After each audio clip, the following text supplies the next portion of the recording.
How long do you plan to leech off me? He demanded, his voice dripping with contempt. Though I had anticipated this confrontation, the idea of selling all our belongings seemed absurd.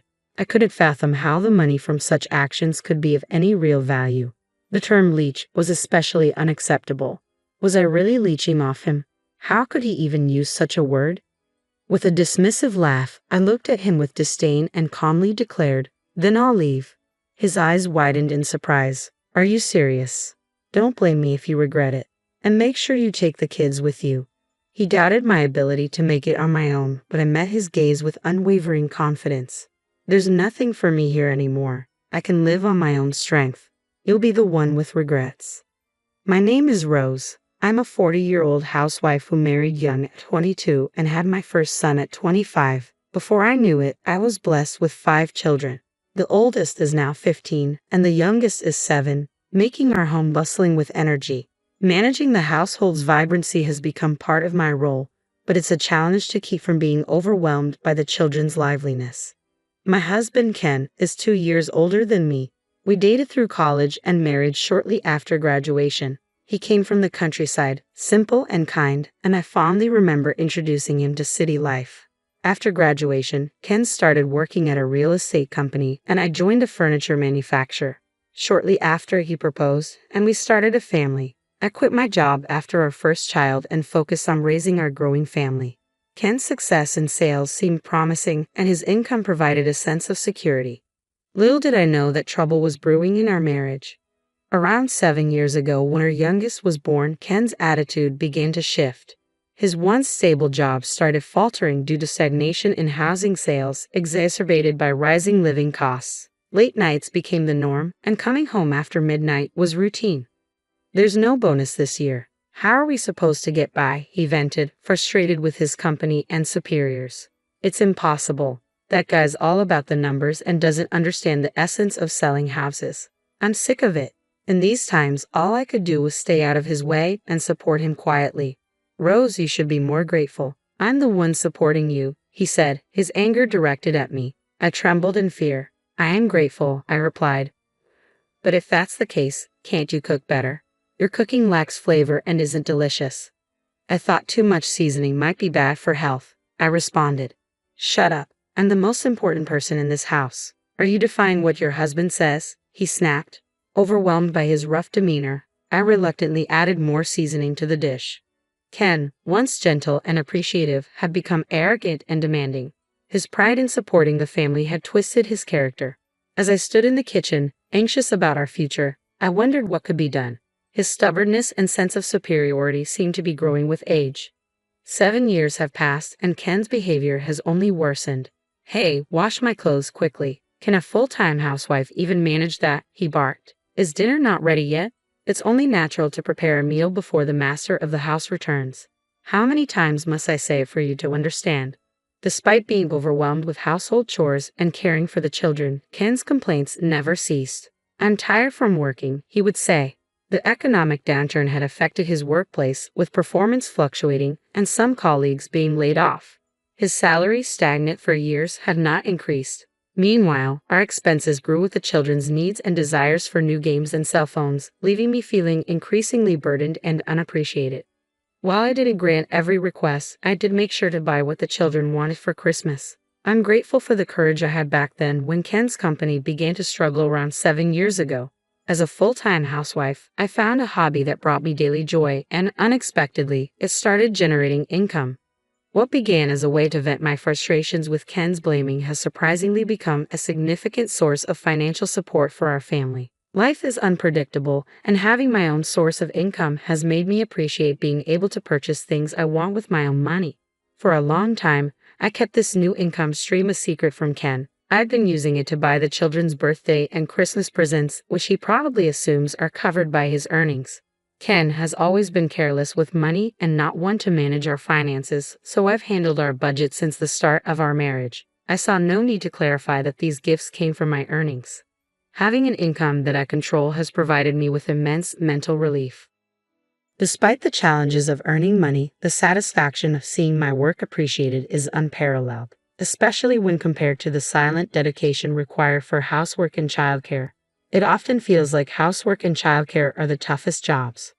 I'm sincerely thankful to my past self for diving into this new hobby. One day, Ken came home on time, which was unusual, and in a surprisingly good mood. He made an unexpected offer. Tomorrow I've taken the day off. I'll handle the housework, so why don't you go out and take a break for once? Ken's offer was a pleasant surprise, and as a full-time homemaker, opportunities to take a break are rare. His sudden kindness was puzzling, and I worried about whether it was really okay to leave the housework to him. Are you sure you'll be able to manage? I asked. Ken, with an optimistic tone, assured me, it's fine, I'm an adult, I can handle the housework myself. Relieved, I'd agreed to take him up on his offer. Even though his motives were unclear, I was genuinely happy to be given the chance to go out, trusting his words. The next day, I decided to take a break and refresh myself. I received a message from an old university friend who wanted to catch up after a long time, so I went out to meet her. We had a lovely time reminiscing about our college days and chatting about our children. During a break in our conversation, my friend's tone grew serious. There's something I need to talk to you about, she said quietly, making sure no one else could overhear. She was one of the few friends who knew a lot about me and Ken, and as she began discussing him, I instinctively sat up straighter, eager to listen. I'm really sorry if I'm misunderstanding, but I felt it was important to tell you, she said, her brow furrowed with concern. Her words left me shocked and unable to hide my surprise. A surge of disbelief washed over me, yet in light of Ken's recent behavior, I couldn't help but feel that things were starting to make sense. His sudden offer to handle the housework, which was almost unheard of, especially since it wasn't my birthday or Mother's Day, had seemed suspicious. After hearing my friend's revelations, Ken's peculiar actions suddenly seemed to have a motive behind them. I'm sorry for bringing this up so suddenly, my friend said apologetically.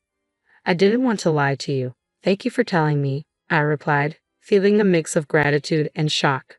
We promised to meet again soon and parted ways. Having learned an astonishing truth during what was supposed to be a rare break, I contemplated the future for myself and my children. Returning home, I was greeted by an unsettling sight. It was past 5 p.m., and I needed to start preparing dinner. The elementary school children should have been home by now. As I entered the house and removed my shoes at the entrance, I walked into the living room, only to find it completely empty. The furniture and appliances that should have been there were gone. The children were likely in their rooms doing homework. As they were not in the living room, I stood frozen at the entrance, bewildered and unsure of what to make of the scene before me. I heard Ken's voice behind me. Oh, you're back already? He said, smiling for some reason as he glanced at me. What happened here?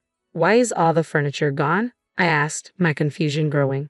Ken sighed heavily before responding. The furniture was just in the way, so I sold it all. His casual reply only deepened my confusion. Why would you suddenly decide to sell everything? The furniture and appliances were part of our home, I said, trying to grasp the situation. Ken shrugged. I needed the money. I bought those things with the money I earned, so it's my right to do whatever I want with them. I nodded, acknowledging that he had a point, but added, yes, that's true, but we're married. Such decisions usually involve consulting with your partner. Ken's cold gaze and disdainful tone made my head spin. How long do you plan to leech off me? He said with a laugh, as if looking down on me. I have feared that something like this might happen one day, but selling all our belongings felt like madness. I couldn't understand how he could place any value on the money from such actions, and the term leech was particularly hard to accept. Am I leeching off you? I asked, my voice steady. How could you even use that word? With a look of disdain, I calmly declared, then I will leave this place. His eyes widened in surprise. Are you serious? Don't blame me if you regret it. And make sure you take the kids with you, he said, doubting my ability to manage on my own. I looked back at him firmly, confidence in my voice. There's nothing for me here anymore. I can live on my own strength. You'll be the one with regrets. Turning on my heel, I headed toward the children's rooms. What's wrong, Mom? Are we moving? They asked, each of them surprised by the sudden news.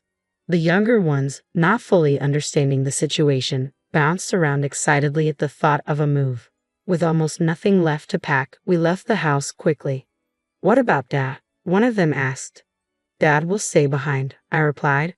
Our youngest, just 7, seemed to sense something about his absence but chose not to ask any further questions.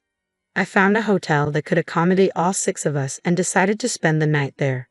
The children were thrilled at the prospect of a rare hotel stay, and their excitement made the experience feel less daunting. We enjoyed our night and eventually drifted off to sleep.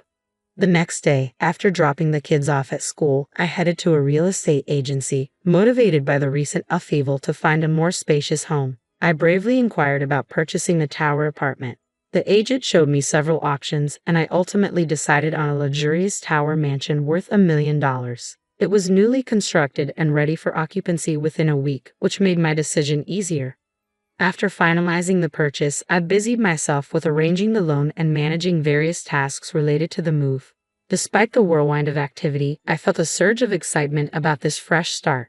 It had been years since we had last moved, and the prospect of living in a hotel for the next week felt like a thrilling adventure. The children seemed to enjoy it as well, which was a relief.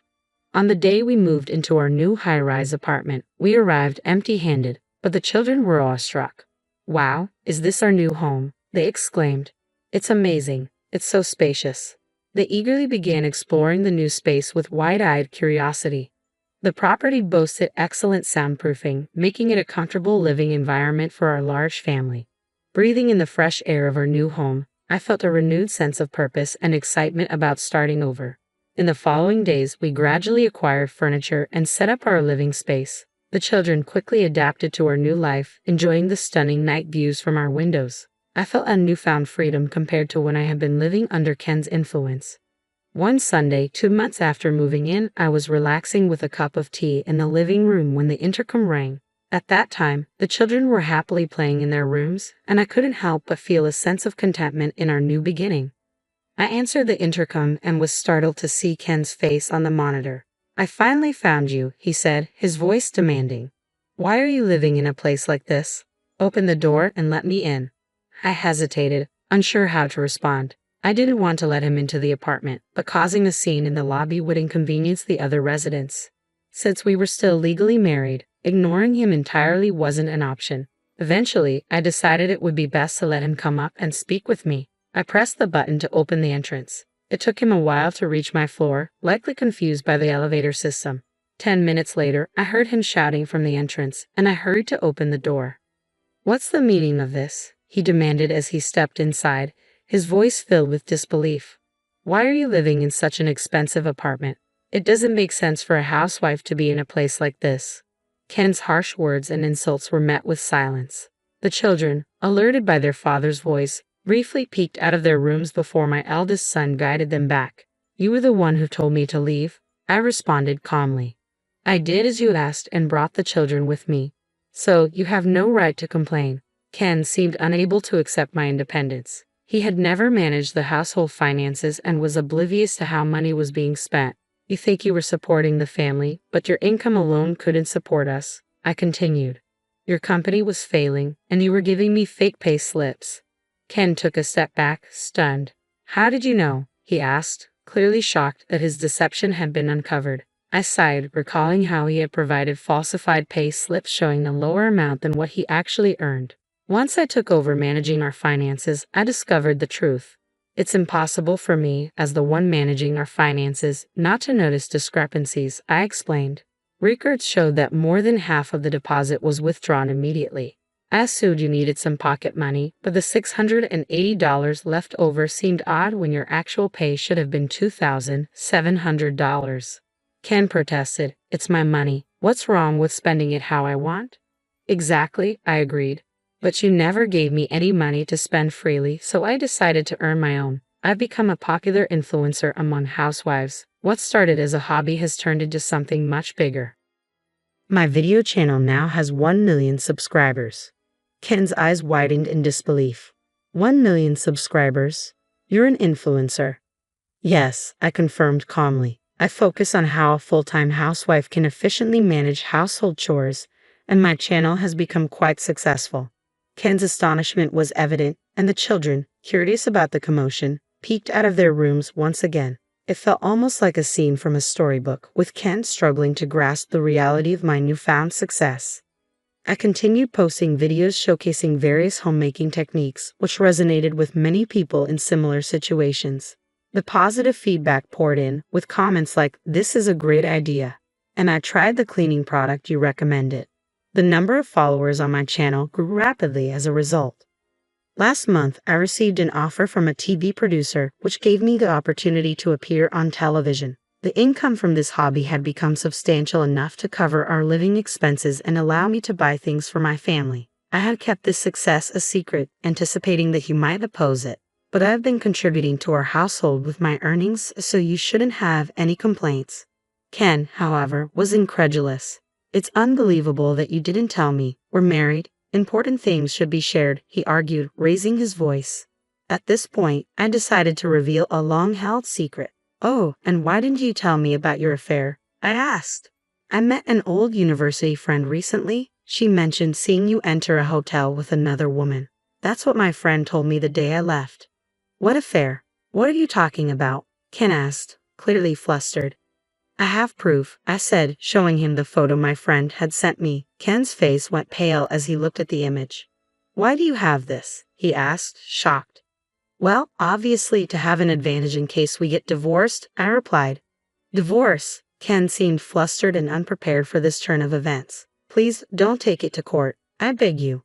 You drove me out of the house to live with another woman. You have no excuses left. If you refuse, I'm prepared to take this to court," I said firmly. Ken's pleas grew more desperate, but my children, who had come out of their rooms, dragged him toward the entrance. They, too, had lost trust in him. I couldn't help but laugh at their determination. Together, we successfully ushered Ken out of the apartment, applauding loudly as he left. As promised, I sent Ken the divorce papers, and he signed them. After the divorce was finalized and I received the alimony, I learned that Ken had been falsifying his pay slips and misusing company funds. His mistress, who had extravagant spending habits, had been a scam artist, and Ken had been completely duped. Now, with Ken having lost his job, his mistress, and his family, he was aimlessly drifting through life. Despite his predicament, I couldn't bring myself to feel any sympathy for him. Meanwhile, my children and I are thriving in our new home. My media exposure has increased, and my income continues to rise steadily. At this rate, I'll be able to pay off the mortgage early. In this new chapter of my life, I am committed to living authentically and true to myself.